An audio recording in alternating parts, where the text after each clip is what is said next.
नए घर में देना है उपहार तो 6 चीजें हैं शुभ और शानदार। अक्सर किसी के नए घर की वास्तु पूजा हो तो यह प्रश्न उठता है कि क्या उपहार दिया जाए।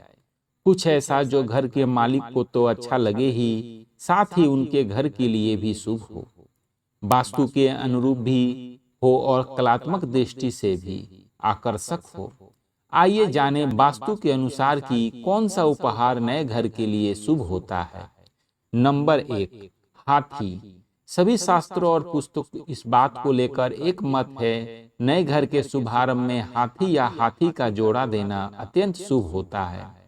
एक बड़ा कलात्मक हाथी, जो चाहे चांदी का हो, सोने का हो, पीतल का हो या कांसे का हो, संगमरमर का हो या फिर टाराकोटा का, वुडन का हो या फिर नक्शीदार हो, या फिर फाइबर ऑप्टिक का हो, आप अपनी जेब के अनुसार ले सकते हैं।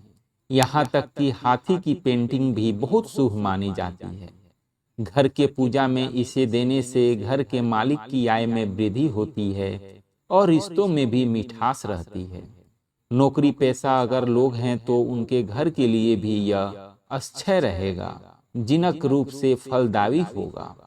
नंबर 2, अश्व अर्थात घोड़ा। 7 सफेद अश्वों की तस्वीर फेंगशुई में शुभ मानी जाती है। भारतीय शास्त्र भी कहते हैं कि किसी के घर की वास्तु पूजा में शामिल होना है तो घोड़े की तस्वीर भेंट में देना शुभ होता है। अगर घर के मालिक व्यवसाय हैं तब तो यह और भी शुभ है उनके लिए। अगर उनके घर में कैरियर की राह तलाशते बच्चे हैं तो यह तस्वीर उनके लिए मददगार होगी। नौकरी पेशा के लिए यह सामान्य रूप से लाभदायक है, लेकिन बिजनेसमैन के लिए कमाल की शुभता लेकर आती है घोड़े की तस्वीर। नंबर 3, दो तरफा गणेश। ऐसी प्रतिमा या तस्वीर जिसके दोनों तरफ गणेश जी बने हों। यह उपहार उन लोगों के लिए है जिनका बड़ा बंगला बना है और परिवार भी बहुत बड़ा है। जो लोग संयुक्त रूप से रहते हैं उनके लिए यह उपहार श्रेष्ठ है।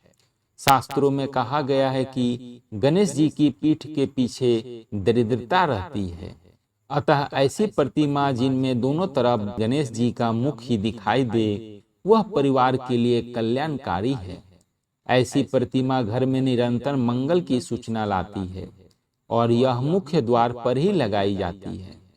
ध्यान रखें कि गणेश कभी भी लटकाने या टांगने वाले ना दे, बल्कि जो मुख्य द्वार के ऊपर चस्पा किए जा सके वही दे।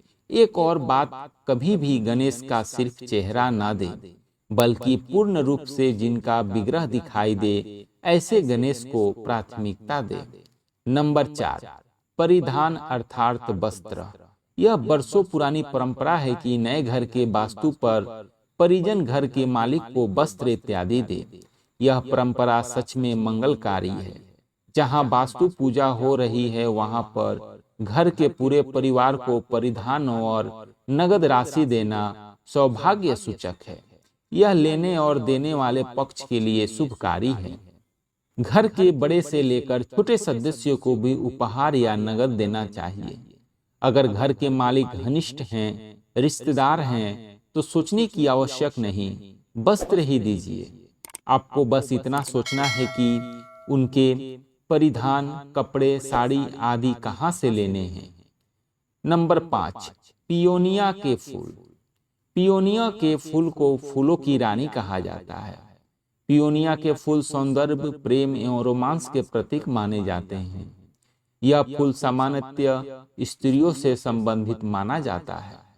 अगर किसी परिवार में विवाह योग्य लड़कियां हैं तो उनके घर के शुभारंभ के अवसर पर बैठक या ड्राइंग रूम के लिए पिपूनिया के फूल या फूल की पेंटिंग दे। इससे परिवार के सौभाग्य में वृद्धि होती है तथा लड़कियों को शीघ्र योग्य वर की प्राप्ति होती है।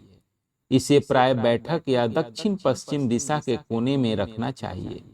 ऐसा करने से फूल की भांति घर में जल्दी ही प्रसन्नता की लहर दौड़ जाती है। नंबर 6, अन्य सामान। नए घर के शुभारंभ के अवसर पर दैनिक उपयोग की वस्तु, सजावट की सामग्री आदि दी जा सकती है, लेकिन कोशिश करें कि जो उपहार आप दे रहे हैं वह मालिक मकान के लिए शुभ हो। मकान बनाना मंगल की शुभता का संकेत है। अतः मिट्टी टाराकोट से बनी कोई भी सामग्री हर किसी के लिए मंगलकारी है। मिट्टी मंगल का प्रतीक है और मंगल पृथ्वी के पुत्र माने गए हैं। लेकिन यह ध्यान रहे कि गृह स्वामी को लाल रंग की कोई वस्तु भूल कर भी ना दे। अगर नव दंपति का मकान है तो उन्हें लड्डू गोपाल की प्रतिमा देना शुभकारी है। यह उपहार संतान प्राप्ति के लिए दिया जाता है। शास्त्रों में नए घर के शुभारंभ पर चांदी देना मंगलमयी माना जाता है, जबकि सोना देना निषेध कहा गया है। दोस्तों, ये जानकारी कैसी लगी हमें कमेंट कर बताएं और कोई राय हो तो हमें कमेंट कर जरूर बताएं। धन्यवाद।